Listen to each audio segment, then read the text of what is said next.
오늘 우리에게 주시는 하나님의 말씀은 야고보서 1장 2절에서 4절까지 말씀입니다.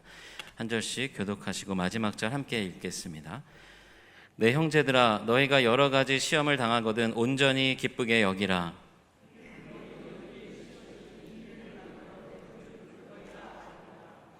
인내를 온전히 이루라. 이는 너희로 온전하고 구비하여 조금도 부족함이 없게 하려 함이라.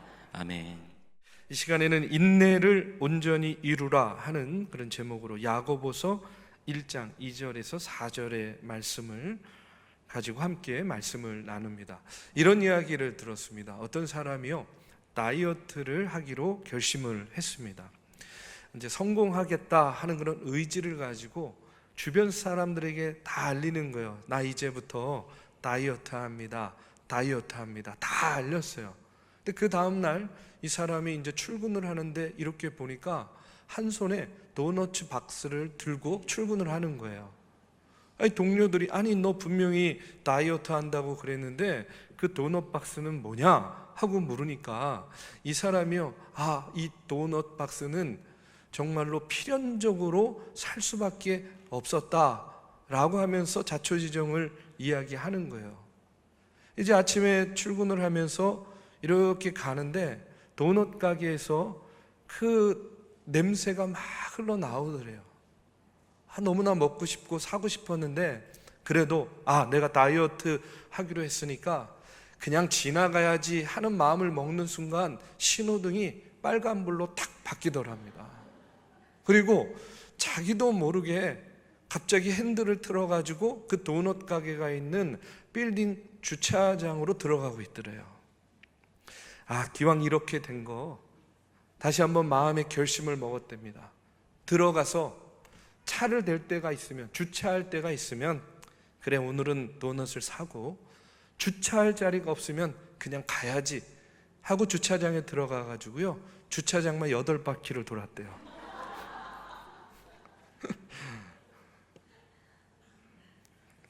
제 얘기는 아닙니다. 여러분, 제가 늘 마음속에 새기고 있는 말씀이 있어요. 그건 뭐냐면, 유혹은 그렇기 때문에 언제나 우리의 의지보다 강하다는 겁니다.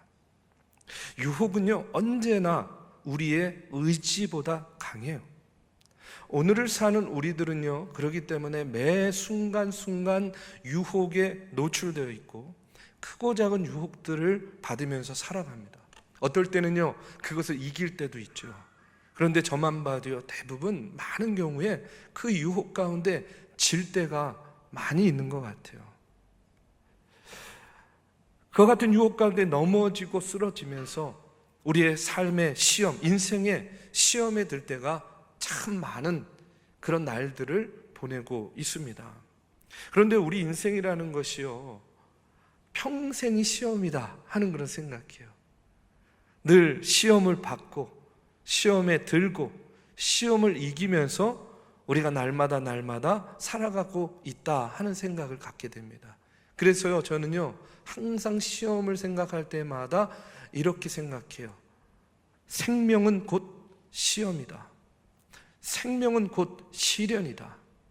무슨 말이냐면, 내가 시험 받는 것, 지금 나에게 시련이 있다라는 것은 다른 말로 하면 지금 내가 살아있다라는 증거다라는 이야기예요.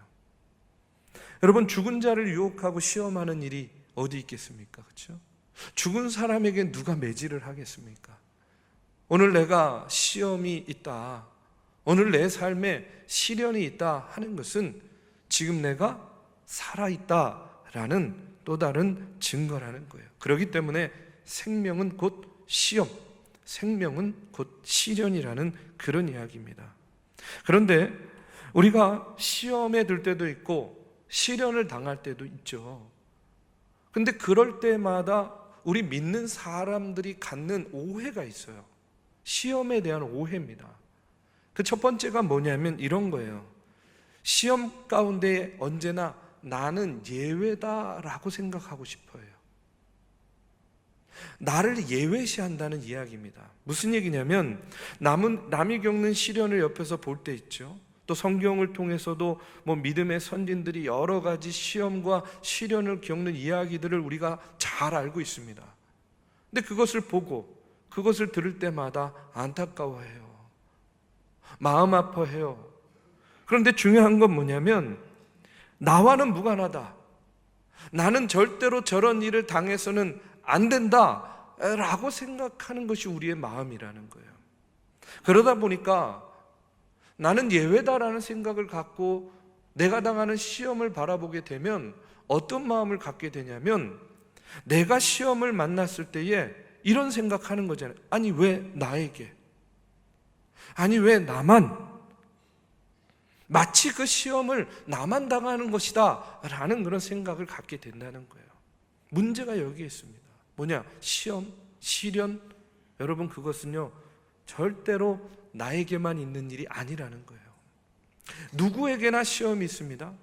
내가 당하는 시험이 특별한 것도 아닙니다. 누구에게나 어떤 사람에게나 시험이라는 것은요 그 질량은요 똑같은 거예요.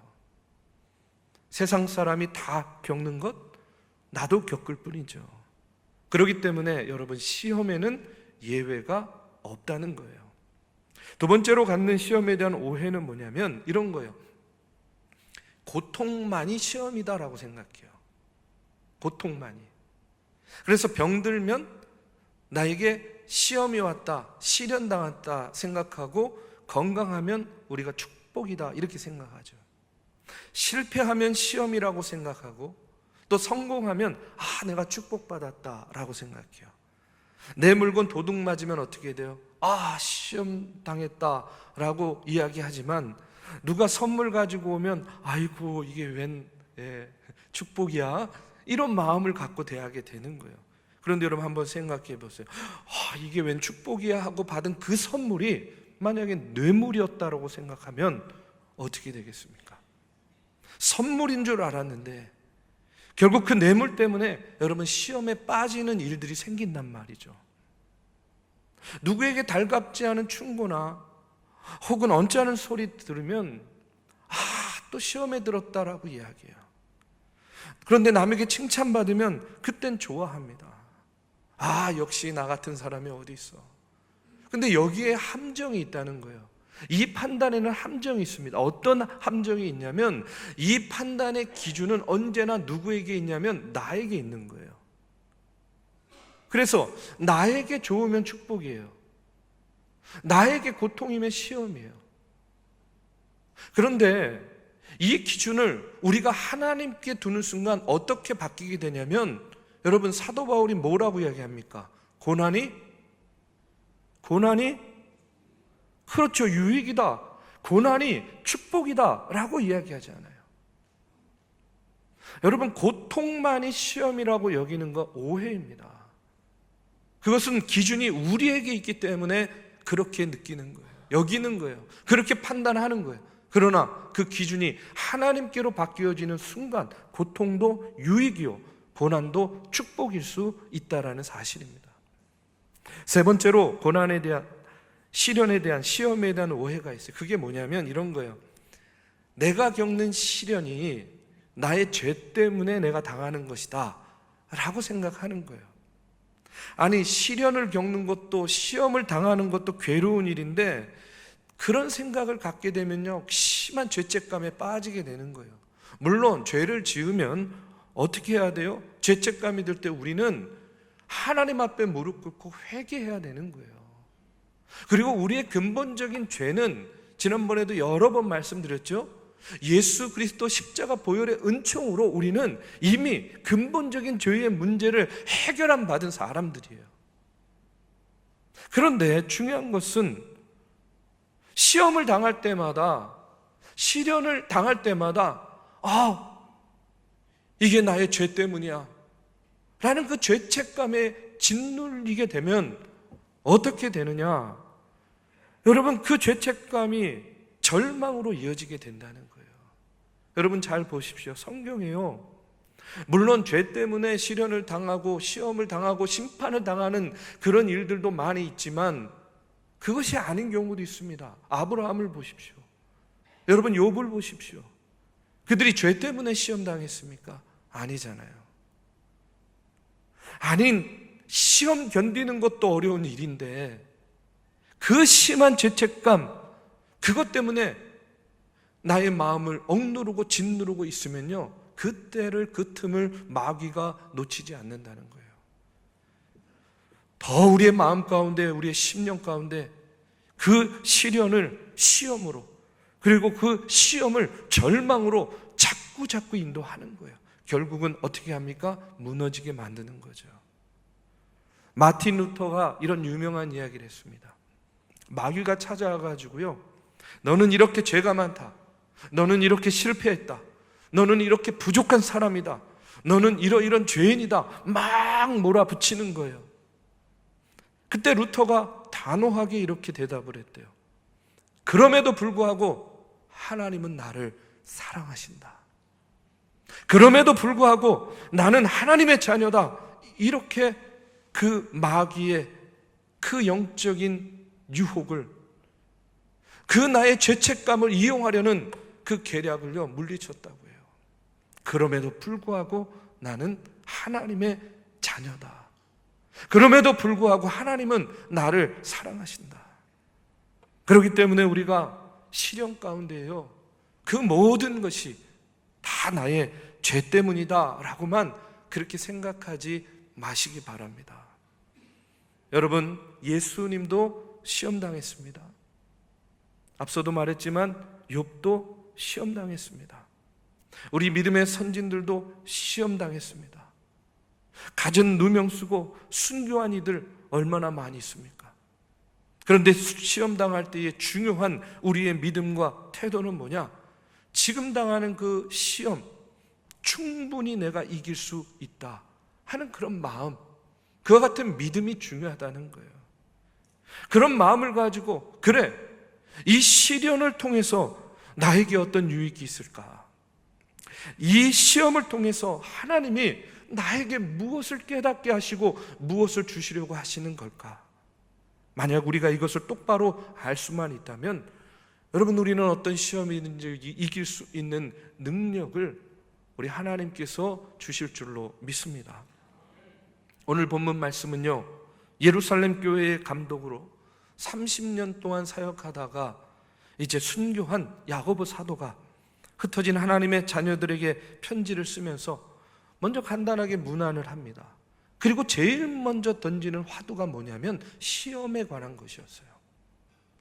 왜 야고보 사도가 문안 인사를 하고 제일 먼저 시험에 관한 화두를 꺼내느냐? 그때나 지금이나 어떤 사람, 어떤 인생이든지 우리 인생의 가장 중요한 문제가 뭐와 연결이 되어 있냐면 이 시험과 연결이 되어 있기 때문에 그래요. 오늘 본문 2절은요, 이렇게 이야기합니다. 내 형제들아, 너희가 여러 가지 시험을 당하거든 온전히 기쁘게 여기라 하고 이렇게 이야기해요. 여러분, 시험을 당하거든 온전히 기쁘게 여기라 하는 이 말씀 들을 때에 아멘 이렇게 나옵니까?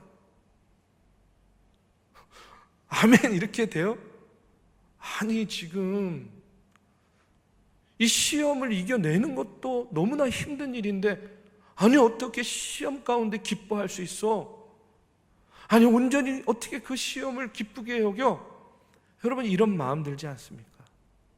그런데 이 말씀은요, 문자적으로 시험 당하거든 정말 하하 호호 하면서 어서 오세요 시험 뭐 이러면서 그것을 기뻐하고 즐거워하라 하는 그런 뜻이 아니에요. 시련을 기뻐한다는 것, 시험을 기뻐하라는 것, 고통을 부정하고 고통 가운데서 괜찮은 척 하라 하는 그런 말씀도 아닙니다. 시련을 통해서 그러면 어떻게 그것을 온전히 기뻐할 수 있느냐? 그 시험을 통해서 여러분, 내 영적인 근육이 튼튼해지는 거예요. 그 시험 가운데 하나님을 더 바라보게 되면서 하나님의 주권을 더 인정하게 되는 거죠. 그 시련과 시험 가운데에서 우리가 지금 내 눈에 보이는 이 땅의 것만이 다가 아니라 영원한 천국이 있구나, 천국의 소망을 우리가 새롭게 다시 한번 확인할 수 있게 된다는 거예요. 그렇기 때문에 시험은 바로 기뻐할 수 있는 이유를 제공하기 때문에 시험 가운데 온전히 기뻐하라 하는 이와 같은 권면을 하고 있는 겁니다.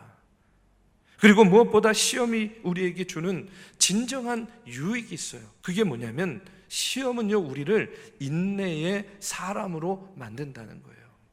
3절에 보면 이는 너희 믿음의 시련이 인내를 만들어내는 줄 너희가 알미라 하고 이렇게 말씀하고 있어요. 여러분, 교회 일하다가 시험 당해 보신 적 여러 번 있으시죠? 그렇죠?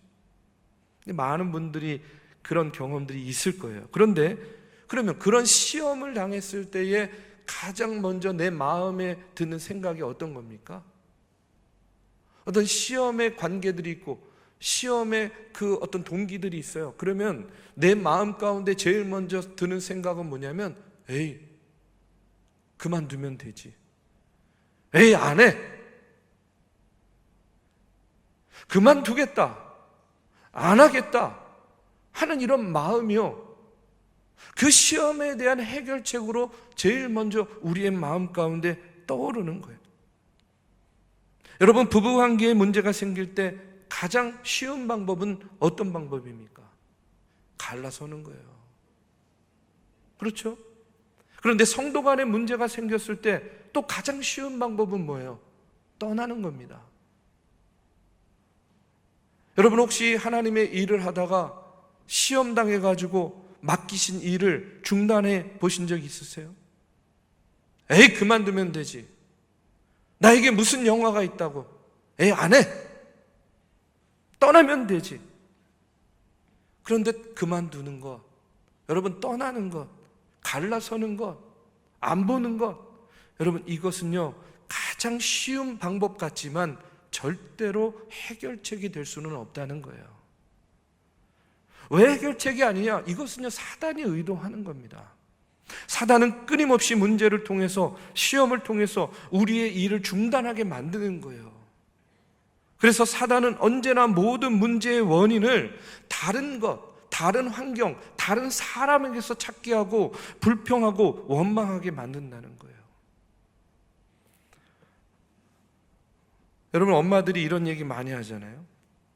아이 키우면서 속이 다 썩어가지고 성질 버렸다. 저희도 두 아이 키우면서 성질 많이 버렸습니다. 그런데 여러분, 조금만 깊이 들여다보면 아이 때문에 성질 버린 게 아니에요. 원래 그 성질이었던 거예요. 그런데 아이를 키우다 보니까 그 성질, 내 안에 있는 본래의 성질이 드러나게 된 것뿐입니다.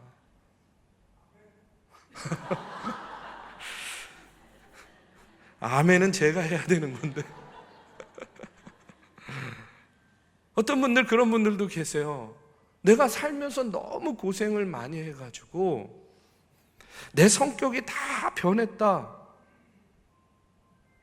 내 성격 다 버렸다, 이렇게 이야기하는데, 그것도 보면 여러분, 그 고통을 통해서 원래 자기 안에 내재되어 있던 자신의 본 모습이 드러난 것뿐이라는 거예요. 그 성격, 그 원래 성격입니다. 없는 게 어디서 생긴 게 아니에요. 있는 게 어디서 달라진 게 아니라 본래 그 성격인데, 그 고통을 통해서, 그 시련을 통해서 그것이 밖으로 드러난 것뿐이라는 거예요. 그런데도 우리는 끊임없이 다른 사람, 끊임없이 다른 환경을 탓하고 있는 거예요. 내가 희생했는데 왜 이것밖에 돌아오지 않아? 그만둬버리지. 떠나버리면 되지. 안 보면 되지. 갈랐으면 되지. 이렇게 마귀는 시험을 통해서 우리 안에 원망과 불평을 일으키는 거예요. 그런데 여러분, 한번요 그와 같은 생각이 들 때, 그와 같은 상황이 올 때에 그 고비를 한 번만 넘겨보세요. 그러면 그 고비 가운데 믿음으로 내 안에 있는 그와 같은 감정들을 다스리고 그 고비를 넘기게 되면 그 이전보다 훨씬 더 단단해져 있는, 그 이전보다 훨씬 더 영적 근육이 커져 있는 그런 자기 자신을 보게 된다는 거예요. 결국 시험을 통해서, 시련을 통해서 우리가 배워야 될 것이 뭐냐? 인내라는 겁니다. 저는요 시험을 통해서 사람들이 제일 많이 하는 것 무엇일까? 저를 봐도요, 여러분 기도 많이 할 것 같죠? 하긴 하는데 많이 하진 않아요. 또 불평과 원망도 그렇죠, 많이 하는 것 같지만 그것보다 더 많이 하는 게 있어요. 우리가 시험과 시련 가운데 사람들이 어쩔 수 없이 가장 많이 하는 게 뭐냐? 참는 거예요. 참는 거를 제일 많이 합니다. 다른 말로 하면 인내죠. 때때로 많은 경우에 우리는요, 우리가 할 수 있는 일은 견디는 일밖에 없다 하는 생각 많이 해요. 견디는 거예요. 버티는 거예요. 기다리는 거예요. 참고 인내하는 거예요. 그것이 오늘 우리가 할 수 있는 가장 최선의 방법이다라는 생각을 참 많이 하게 돼요. 오늘 보면 4절의 말씀에 보면 인내를 온전히 이루라. 이는 너희로 온전하고 구비하여 조금도 부족함이 없게 하려 함이라. 인내를 어떻게 하라고요? 온전히 이루라는 거예요. 시험 속에서 인내를 성취하라는 겁니다. 참고 견디고 버티고 기다리면 하나님께서 반전의 역사를 이루어 주신다는 거예요. 본래 인내라는 단어가 히라보로요 휘포메네라는 말입니다. 휘포는 전치사예요. 무엇 아래서라는 뜻이고, 메네는 무엇 아래에 머문다라는 그런 뜻이에요. 그러니까 인내라는 것은요, 무엇인가의 아래에 머물고 무엇인가 아래에 있는 거라는 거예요. 그 무엇이 누구겠습니까?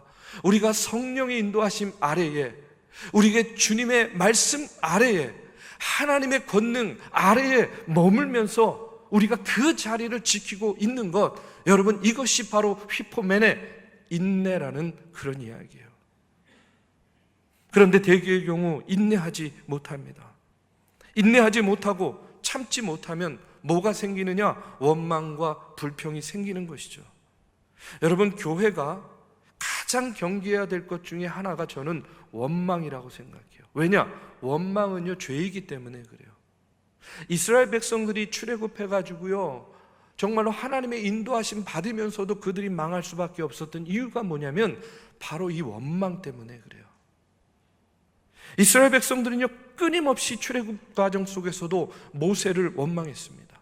그때 하나님께서 민수기 14장 28절에 보면요 이스라엘 백성들에게 모세에게 이런 말씀을 주세요. 우리 한번 같이 봉독해 보겠습니다. 그들에게 이르기를 여호와의 말씀에 나의 삶을 가리켜 맹세하노라. 너희 말이 내 귀에 들린 대로 내가 너희에게 행하리니. 자, 여러분 잘 보십시오. 너희 말이 내 귀에 들린 대로 내가 너희에게 행할 것이다라는 거예요. 여러분, 이것이요 잘 사용하면 축복이요 잘못 사용하면요 엄청난 저주의 말씀입니다. 무슨 얘기냐면 망하겠다 하면 내 귀에 들린 대로 정말로 너희를 어떻게 하겠다는 거예요? 망하게 하겠다는 거예요. 죽겠다 하면 정말로 내 귀에 들린 대로 너희를요 어떻게 하겠다는 거예요? 죽게 하겠다는 거예요. 살겠다 하면 내 귀에 들린 대로 살려주신다는 거예요. 감사합니다 하면 내 귀에 들린 대로 감사할 일이 더 많게 하겠다는 거예요. 얼마 전에 어떤 목사님, 선배 목사님하고 이야기하다가 이런 얘기 들었어요. 이분이요 사역이요 매일 바쁘고 분주하고 힘들다 보니까 한 번은 친구 목사님하고 만난 자리에서요 그냥 우스갯소리로 이런 얘기했대요. 내 평생 소원이 잠 한 번 실컷 자보는 거야. 잠 한 번 실컷 자보는 게 소원이야. 그랬더니요 같이 모인 목사님들이 다 웃으면서 이제 그렇게 끝났다는 거예요. 그런데 그 말이 현실이 되었다는 거예요. 이 목사님 말에 의하면요 그 말 한 이후에 한 며칠 지나가지고 몸이 아프기 시작해가지고 사역하는 15년 동안 한 번도 그런 일이 없었는데 10일 동안 꼼짝도 못하고 침대에 누워가지고 끙끙 앓았다는 거예요. 10일 동안 푹 잔 거예요 그냥. 자기가 말한 대로 하나님께서 당신의 귀에 들린 대로 그렇게 하신 거죠. 몸을 치신 거예요. 그래가지고 이분이요 침대에 누워서 10일 동안 앓으면서 하나님한테 엄청 회개했다는 거예요. 하나님, 2번 다시 그런 말 하지 않겠습니다. 빨리 일으켜 세워 주십시오. 자, 여러분, 오늘 이 말씀을 우리가 마음속에 새겨야 됩니다. 너희 말이 내 귀에 들린 대로 내가 너희에게 행하리라. 여러분, 어떤 말 하시겠습니까? 우리가 교회에서 신앙생활하면서 믿음의 생활하고 성도들과 교제하면서 여러분, 네가 말한 대로 너에게 행할 것이라는 거예요. 그러면 칭찬의 말을 쏟아내겠습니까? 격려의 말을 쏟아내겠습니까? 아니면 저주의 말을 쏟아내겠습니까? 징계의 말을 쏟아내겠습니까? 그건 여러분들 마음대로 하십시오. 하나님께서 당신의 귀에 들린 대로 너에게 행할 것이다. 우리가 시험과 시련 속에서 그렇기 때문에 속단할 필요도 없습니다. 우리가 불평하고 원망할 필요도 없습니다. 우리는요, 인내함으로 우리의 신앙을 한 자라도 더 키울 수 있기를 위해서 우리가 어떻게 해야 돼요? 참고 기다리고 인내하고 버티는 것. 그럴 때 하나님께서 우리에게 주시는 복을 약속하셨어요. 그 복이 어디에 나오냐? 오늘 보면 12절에 보면요, 이렇게 이야기합니다. 시험을 참는 자는 복이 있나니 이는 시련을 견디어낸 자가 주께서 자기를 사랑하는 자들에게 약속하신 생명의 면류관을 얻을 것이라. 아멘. 여러분, 우리가 그렇게 인내할 때 하나님은요, 그냥 우리를 내버려 두시는 것이 아니라 그 시련을 견디어낸 자에게 주께서 자기를 사랑하는 자들에게 약속하신 생명의 면류관을 얻게 할 것이다. 저는요, 그렇게 믿습니다. 시험이라는 것 참고 견디면 이기게 되어 있다. 이유는 무엇입니까? 우리는 혼자가 아니잖아요. 하나님께서, 주님께서, 주의 성령께서 우리와 함께 하시기 때문에 우리는요, 시험 가운데 견디면 이기게 되어 있습니다. 그런데 중요한 건 뭐냐면, 그렇게 내가 변화되면 내 주변에 있는 남도 변화되는 거예요. 나도 살고 다른 사람도 삽니다. 나도 생명의 면류관을 얻고 다른 사람도 생명의 면류관을 얻게 된다는 거예요. 여러분, 이것보다 더 큰 축복이 어디에 있겠습니까? 저는요, 오늘 이 시대를 보면서 지금처럼 원망하고 불평하기 좋은 때가 또 어디 있겠는가 하는 그런 생각 많이 해요. 그런데 반대로, 그렇기 때문에 지금의 때야말로 그 어느 때보다 인내가 필요한 때다라고 믿습니다. 여러분, 어느 자리에 서시겠습니까? 선택은 여러분이 하는 거예요. 불평과 원망의 자리에 서시겠습니까? 분열과 다툼의 자리에 서시겠습니까? 아니면 시련 가운데에서도 주님께 감사하고 인내하면서 나도 살고 다른 이도 살리는 축복의 자리에 여러분 서시겠습니까? 바라기는 시험을 참고 인내하면서 그 인내를 이름으로 말미암아 생명의 면류관의 주인공이 되시기를 이 시간 주님의 이름으로 축복합니다.